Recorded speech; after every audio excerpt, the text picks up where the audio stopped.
Hey guys, and welcome to a brand new video here on FPL Now, your #1 source for tips, tricks, and everything you need to know for Fantasy Premier League football. Today, we're going to be going over our transfer targets and tips for Game Week 7, who you should be buying, selling, and holding on to. So, if you're excited for the video, please do drop a like down below. Let's try and hit 15 likes. Leave a comment. Who are you transferring in this week? Who are you getting rid of? Let me know. Subscribe if you're brand new. Let's get into the video.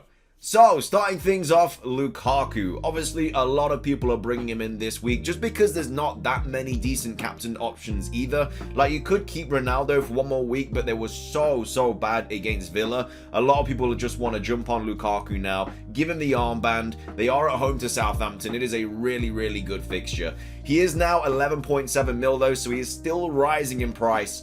His expected goals 2.4, expected assists 1.4. Those stats are really good. He hasn't scored in a couple of games, but they were pretty difficult fixtures. But now it is just green fixtures for a long time. He is looking like a very good option. And of course, if you downgrade from Ronaldo to Lukaku, you just get so many extra funds as well, where you can obviously upgrade defense or even your midfield or something like that. So a lot of people are bringing in the big man. He is now owned by 33.7% of teams. And as I said, they're playing Southampton at home this week. Then they have Brentford away, Norwich at home, Newcastle away, Burnley at home. Just a bunch of green fixtures. It is very nice. So jump on those Chelsea assets now, because they are going to rise in price. And I feel like if you don't have them, and of course everybody else has them, you're just going to fall down the leaderboards, especially if there's a lot of holes as well. Like if Lukaku scores 2 against Southampton the weekend and you still have Ronaldo and he blanks, it's not great, especially if a lot of people captain him as well.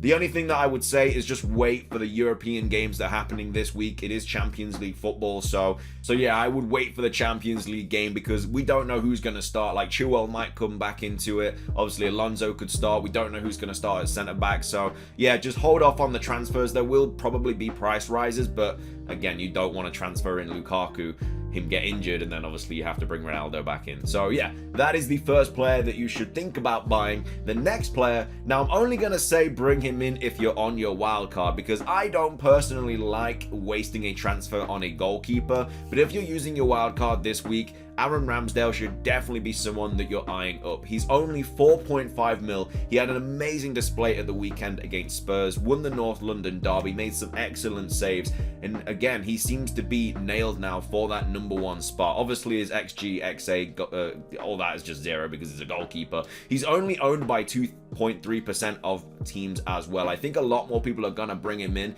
People are kind of bringing in Foster and Ramsdale, or Foster and Sanchez now, and that just seems to kind of be the meta at the moment.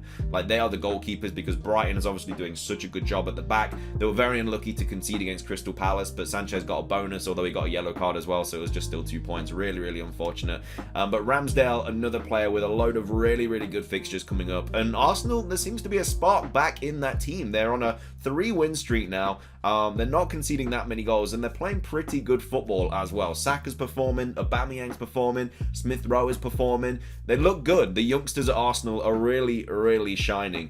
And as I said, Game Week 7, they do have Brighton away. And then at Game Week 8, they have Crystal Palace at home. Game Week 9, they're at home to Aston Villa. Game Week 10 is a little bit of a tricky one, away at Leicester, but then of course Game Week 11 they're at home at Watford. Whereas I think Brighton's fixtures are a little bit tough. I think they have like City and Liverpool like back to back in like Game Week 9 and 10, or Game Week 10 and 11, something like that. So you're not really going to be getting too many points from Sanchez there. But of course, if you're bringing in Foster as well, you can alternate the keepers. So yeah, Ramsdale is definitely an option you should be bringing in if you are on your wild card and you do like that fixture run, because Arsenal look decent again, which is something that I didn't think I'd say for at least a few more weeks yet. Going on to the next player you should be bringing in though is Rudiger. Now, as I just mentioned about the whole Chelsea situation, you should be jumping on Chelsea assets. But the thing about the defense is you don't really know who's 100% nailed. Like, Reece James did pick up an injury. Is he going to be back? Obviously, Alonso, is he nailed? He's playing really well. He's getting so forward. But Chilwell being back, could he then take that place again? Rudiger seems to be the only nailed defender. He did just get a price rise as well. He is 5.7 mil now. So I think if you're only bringing in one Chelsea defender, even though he's not going to get you a lot of goals or a lot of assists like Alonso, Chilwell, Reece James, Azpilicueta might, he is nailed. He's going to play 90 minutes every single game. So there's nothing worse than having like a 6 mil defender and them not even play. So yeah, unfortunately, the XG is only 0.3, XA is 0.1. He has scored, though. He did score last weekend, which is kind of crazy. A lot of people are owning him now, 14.3%. I don't really need to go over the fixtures. It's just green all the way. We went over it for the Lukaku situation. But yeah, I personally would bring in Rudiger this week if I was going to bring in a Chelsea option. So now we'll move on to who you should be holding. And I think Jimenez is now about to shine. He finally got his first goal of the season. It was a nice finish as well. Really, really happy for the guy. And of course, a lot of people weren't really sure about him. A lot of people were going to be jumping off Jimenez if he didn't score, but now he has scored. So a lot of people are like umming and ahhing whether they should keep him in. I'm definitely keeping him in. He has a really, really good fixture run. And now I think that because he scored one, he has the confidence to score more. He does have an XG of 1.8, and he's creating a lot of chances as well. He has an XA of 1. He's only scored 1. He's only assisted, well, he's assisted 0, and he's only owned by 4.8% of teams, so he's actually a little bit of a diffie. I think if they're below 5%, they're actually a diffie, and Jimenez is below 5%. I think a few people might be bringing him in this week, though, for like Bamford injuries or something like that, but I think he's a really good player that you should definitely keep your eye on. And if you have him, I don't think there's any reason to sell him because their fixtures look very good. They're at home to Newcastle. They then have Aston Villa away, Leeds away, Everton at home, and then Crystal Palace away. So I think they're even better as well after that. Like, you don't actually have to get rid of Raul Jimenez or any Wolves players for that matter. For a while, yeah. I think they've got good fixtures until like game week 14, 15. So you can literally just hold him. Wolves are playing good football. And yeah, they probably should have got more goals the weekend. So I think Jimenez will come good. Traore is a player that you might want to kind of get rid of at the moment, though. He did come on, only got 1 point, so maybe that's something you take a look at. But Jimenez is set to start every single game, 90 minutes. I think he's got the confidence now after scoring at the weekend. You should definitely be holding on to Jimenez if you own him.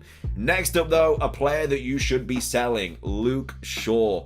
5.5 mil, a very expensive defender. He just hasn't hit the ground running. A lot of people brought him in before the season. He was the most owned FPL asset, but he's just not had a very good start to the season. And now he's potentially injured as well. He did go off after getting a yellow card, so he got 0 points at the weekend, which was really, really unfortunate for all of the Luke Shaw owners out there.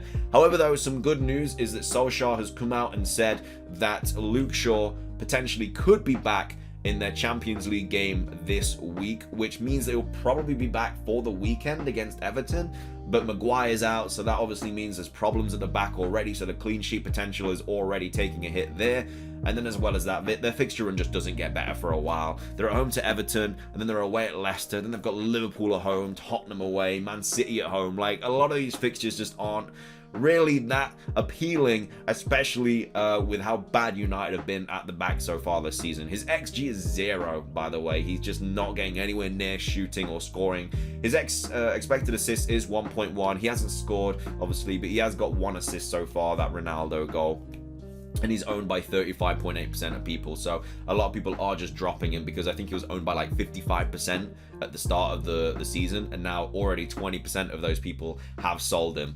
So I think there isn't really too much reason to keep Luke Shaw. You could easily upgrade him to Rudiger, Alonso, even like Cancelo as well. Like, there's so many better options around him in that price bracket that's just a little bit more money, like 0.1, 0.2. So I don't really think there's any reason to hold Luke Shaw, especially, like I say, Maguire's out for a few weeks now, so they're going to be even worse at the back. So I personally would get rid of him. I got rid of him a few weeks ago. Luckily, I jumped off at the right time. But apart from that, yeah, I just don't really think there's much point of holding Luke Shaw at the moment.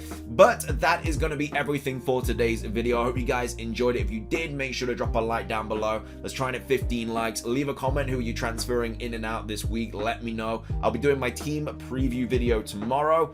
So hopefully we don't have any injury updates or anything for the Champions League games, so we're hoping. Also, make sure to join my Discord. It's in the description down below.